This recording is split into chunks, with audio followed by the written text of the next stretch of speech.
Baik, kita melanjut ya. Di subbab C, menggali sumber historis, sosiologis, politis tentang Pancasila sebagai ideologi negara. Pertama, sumber historis Pancasila sebagai ideologi negara. Ini akan telusuri kedudukan Pancasila sebagai ideologi oleh para penyelenggara negara yang berkuasa sepanjang sejarah negara Indonesia. A. Pancasila sebagai ideologi negara dalam masa pemerintahan Presiden Soekarno. Pancasila ditegaskan sebagai pemersatu bangsa. Hal ini dikumandangkan oleh Soekarno pada berbagai pidato politiknya dalam kurun waktu 1945 hingga 1960. Namun seiring dengan perjalanan waktu kurun 1960 sampai 1965, Soekarno lebih mementingkan konsep nasokom atau nasionalisme, agama dan komunisme gitu ya, sebagai landasan politik bagi bangsa Indonesia. B. Pancasila sebagai ideologi dalam masa pemerintahan Soeharto. Saat itu ya Pancasila dijadikan sebagai asas tunggal bagi organisasi politik dan organisasi kemasyarakatan. Diawali dengan keluarnya TAP MPR nomor 2/1978 tentang pemasyarakatan nilai-nilai Pancasila. TAP MPR ini menjadi landasan bagi dilaksanakannya penataran E4 itu bagi semua lapisan masyarakat akibat dari cara-cara rezim dalam memasyarakatkan Pancasila, memberi kesan bahwa tafsir ideologi Pancasila adalah produk rezim Orde Baru atau monotafsir ideologi yang berkuasa pada waktu itu. C. Pancasila sebagai ideologi dalam masa pemerintahan Presiden Habibie. Pada waktu ini Presiden Habibie menggantikan Presiden Soeharto yang mundur pada 21 Mei tahun 98 atas desakan berbagai pihak gitu ya. Dan Habibie menghapus penataran P4 pada masa sekarang ini. Resonansi Pancasila kurang bergema karena pemerintahan Habibie lebih disibukkan masalah politis baik dalam negeri maupun luar negeri. Samping itu, lembaga yang bertanggung jawab terhadap sosialisasi nilai-nilai Pancasila dibubarkan berdasarkan Kepres nomor 27 tahun 99 tentang pencabutan Kepres nomor 10 tahun 1979 tentang Badan Pembinaan Pendidikan Pelaksanaan Pedoman Penghayatan dan Pengamalan Pancasila BP7. Sebenarnya dalam Kepres tersebut dinyatakan akan dibentuk lembaga serupa, tapi lembaga khusus yang mengkaji, mengembangkan, dan mengawal Pancasila hingga saat ini belum ada. D. Pancasila sebagai ideologi dalam pemerintahan Presiden Abdurrahman Wahid. Ini muncul wacana tentang penghapusan TAP nomor 25 MPRS tahun 1966 tentang pelarangan PKI dan penyebarluasan ajaran komunisme. Di masa ini, yang lebih dominan adalah kebebasan berpendapat sehingga perhatian terhadap ideologi Pancasila cenderung melemah. E. Pancasila sebagai ideologi dalam masa pemerintahan Presiden Megawati. Pada masa ini, Pancasila sebagai ideologi semakin kehilangan formalitasnya dengan disahkannya Undang-Undang Sisdiknas nomor 20 tahun 2003 yang tidak mencantumkan pendidikan Pancasila sebagai mata pelajaran wajib dari tingkat sekolah dasar sampai perguruan tinggi. F. Pancasila sebagai ideologi dalam masa pemerintahan Presiden Susilo Bambang Yudhoyono. Saat itu berlangsung 2 periode. Dapat dikatakan juga tidak terlalu memperhatikan pentingnya Pancasila sebagai ideologi negara. Hal ini dapat dilihat dari belum adanya upaya untuk membentuk suatu lembaga yang berwenang untuk menjaga dan mengawal Pancasila sebagai dasar negara dan ideologi negara sebagaimana diamanatkan oleh Kepres nomor 27 tahun 99. Suasana politik lebih banyak ditandai dengan pertarungan politik untuk memperebutkan kekuasaan atau meraih suara sebanyak-banyaknya dalam pemilu. Mendekati akhir masa jabatannya, Presiden SBY menandatangani Undang-Undang RI nomor 12 tahun 2012 tentang pendidikan tinggi yang mencantumkan mata kuliah Pancasila sebagai mata kuliah wajib pada pasal 35 ayat 3. Habibie dalam pidato 1 Juni 2011 mengemukakan bahwa salah satu faktor penyebab dilupakannya Pancasila di era reformasi adalah sebagai akibat dari traumatismenya ya, masyarakat terhadap penyalahgunaan kekuasaan di masa lalu yang mengatasnamakan Pancasila, semangat generasi reformasi untuk menanggalkan segala hal yang dipahaminya sebagai bagian dari masa lalu dan menggantinya dengan sesuatu yang baru, berimplikasi pada munculnya amnesia nasional tentang pentingnya kehadiran Pancasila sebagai norm atau norma dasar yang mampu menjadi payung kebangsaan yang menaungi seluruh warga negara yang plural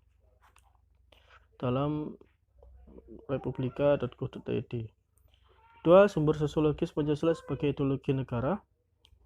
Pada bagian ini dilihat Pancasila sebagai ideologi negara berakar dalam kehidupan masyarakat. Unsur sosiologis yang membentuk Pancasila sebagai ideologi negara meliputi hal sebagai berikut.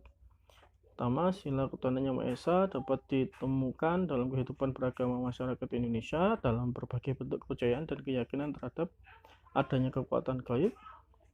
B. Sila kemanusiaan yang adil dan beradab dapat ditemukan dalam hal saling menghargai, menghormati hak-hak orang lain, tidak bersikap sewenang-wenang. C. Persatuan Indonesia dapat ditemukan dalam bentuk solidaritas, rasa setia kawan, rasa cinta tanah air yang berwujud pada mencintai produk dalam negeri. D. Sila kerakyatan yang dipimpin oleh hikmat kebijaksanaan dalam permusyawaratan atau perwakilan, ini dapat ditemukan dalam bentuk menghargai pendapat orang lain, semangat musyawarah dalam mengambil keputusan.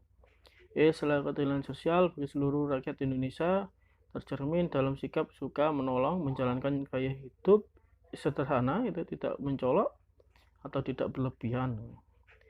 3. Sumber politis Pancasila sebagai ideologi negara. Pada bagian ini mahasiswa ini diajak untuk melihat Pancasila sebagai ideologi negara dalam kehidupan politik di Indonesia.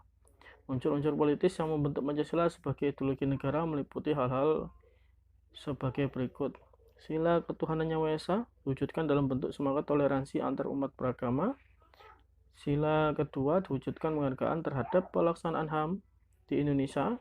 Sila ketiga diwujudkan dalam mendahulukan kepentingan bangsa dan negara daripada kepentingan kelompok atau golongan termasuk partai. Sila keempat diwujudkan dalam mendahulukan pengambilan keputusan berdasarkan musyawarah daripada voting.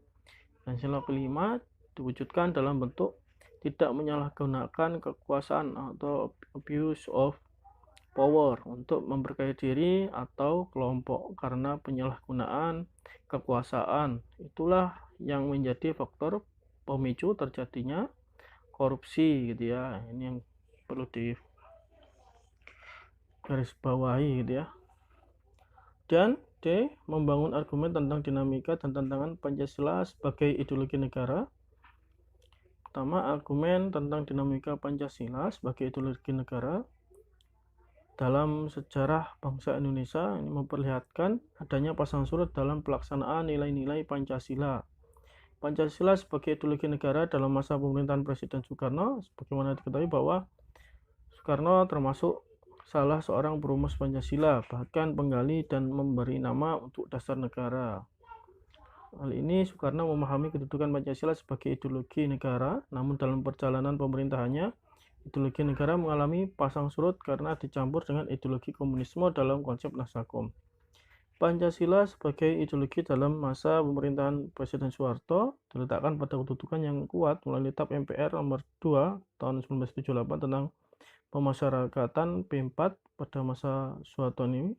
Jika ideologi Pancasila menjadi asas tunggal bagi semua organisasi politik dan organisasi masyarakat. Pada masa era reformasi, Pancasila sebagai ideologi negara mengalami pasang surut dengan ditandai beberapa hal, seperti enggannya para penyelenggara negara mewacanakan tentang Pancasila, bahkan berujung pada hilangnya Pancasila dari kurikulum nasional, meskipun pada akhirnya timbul kesadaran penyelenggara negara tentang pentingnya pendidikan Pancasila di perguruan tinggi. 2. Argumen tentang tantangan terhadap Pancasila sebagai ideologi negara. Tantangan terhadap Pancasila sebagai ideologi negara, unsur-unsur yang mempengaruhi tantangan terhadap Pancasila sebagai ideologi negara meliputi faktor eksternal dan internal.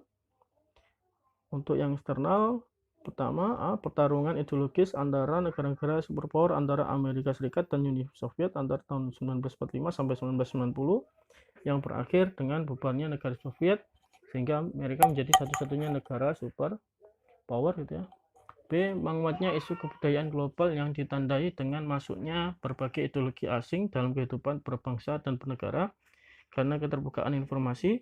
C. Meningkatnya kebutuhan dunia sebagai akibat pertambahan penduduk dan kemajuan teknologi sehingga menjadi eksploitasi terhadap sumber daya alam secara masif. Dampak konkretnya adalah kerusakan lingkungan seperti banjir, kebakaran hutan. Sedangkan faktor internalnya adalah pergantian rezim yang berkuasa melahirkan kebijakan politik yang berorientasi pada kepentingan kelompok atau partai sehingga ideologi Pancasila sering terabaikan. B. Penyalahgunaan kekuasaan atau korupsi mengakibatkan rendahnya kepercayaan masyarakat terhadap rezim yang berkuasa sehingga kepercayaan terhadap ideologi menurun drastis. Ketidakpercayaan terhadap partai politik juga berdampak terhadap ideologi negara sebagaimana terlihat dalam gambar yang nomor 4.7 gitu ya. Ini gambar ketidakpercayaan masyarakat terhadap partai politik. Nah, di mana ada masyarakat yang mengkritiki gitu ya, mengatakan bahwa jangan hanya di mulut Pak, di mana yang partai politik ini membicarakan deklarasi anti korupsi gitu dari tiap-tiap partai, mana dia membicarakan bahwa partainya tidak akan melakukan korupsi lagi gitu ya. Kemudian ada lagi yang mengatakan sama gitu ya, intinya sama-sama mengusung atau mendeklarasikan bahwa partainya anti korupsi. Tetapi masyarakat pada hal ini saat ini gitu ya, ini tidak banyak yang percaya dengan partai-partai yang mengusung bahwa partainya sudah anti korupsi, karena ini sudah lebih ke ini individu masing-masing gitu ya. Mendeskripsikan esensi dan urgensi Pancasila sebagai ideologi negara. Hakikat Pancasila sebagai ideologi negara punya 3 dimensi. Pertama, dimensi realitas, mengandung makna bahwa nilai-nilai dasar yang terkandung dalam dirinya bersumber dari nilai-nilai real yang hidup dalam masyarakatnya. Hal ini mengandung arti bahwa nilai-nilai Pancasila bersumber dari nilai-nilai kehidupan bangsa Indonesia. Sekaligus juga berarti bahwa nilai-nilai Pancasila harus dijabarkan dalam kehidupan nyata sehari-hari, baik dalam kaitannya dengan kehidupan bermasyarakat maupun dalam segala aspek penyelenggaraan negara. B. Dimensi idealitas, mengandung cita-cita yang ingin dicapai dalam berbagai bidang kehidupan bermasyarakat, berbangsa, dan bernegara. Hal ini berarti bahwa nilai-nilai dasar Pancasila mengandung adanya tujuan yang dicapai sehingga menimbulkan harapan dan optimisme serta mampu membuka motivasi untuk mewujudkan cita-cita. C. Dimensi fleksibilitas, mengandung relevansi atau kekuatan yang merangsang masyarakat untuk mengembangkan pemikiran baru tentang nilai dasar yang terkandung di dalamnya. Dengan demikian, Pancasila sebagai ideologi bersifat terbuka karena bersifat demokratis dan mengandung dinamika internal yang mengundang dan merangsang warga negara yang meyakininya untuk mengembangkan pemikiran baru tanpa khawatir kehilangan hakikat dirinya dalam Alfian tahun 1991. 2. Urgensi Pancasila sebagai ideologi negara. Ya.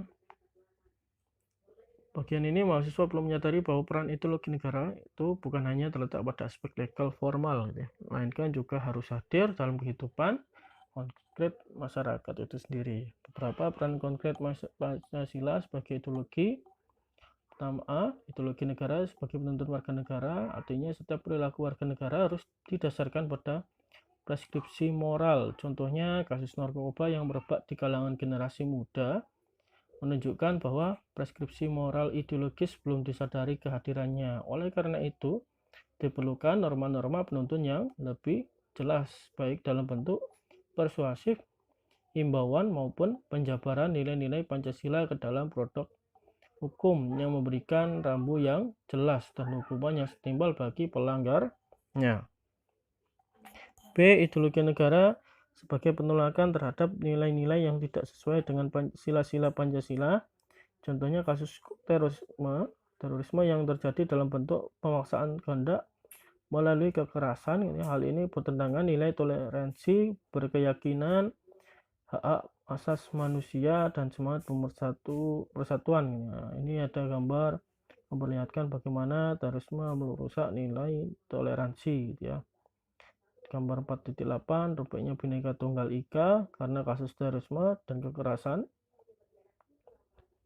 cara, gitu ya. Dan F, rangkuman tentang pengertian dan pentingnya Pancasila sebagai ideologi negara. Pentingnya Pancasila sebagai ideologi negara bagi mahasiswa adalah untuk memperlihatkan peran ideologi sebagai penuntun moral dalam kehidupan bermasyarakat, berbangsa, dan bernegara, sehingga ancaman berupa penyalahgunaan narkoba, terorisme, dan korupsi ini dapat dicegah. Di samping itu, Pancasila sebagai ideologi negara pada hakikatnya mengandung dimensi realitas, idealitas, dan fleksibilitas yang memuat nilai-nilai dasar, cita-cita, dan keterbukaan, sehingga mahasiswa mampu memberi kedudukan Pancasila secara akademis. Baik, cukup penjelasan dari saya. Terima kasih. Sekian, wassalamualaikum warahmatullahi wabarakatuh. Selamat siang.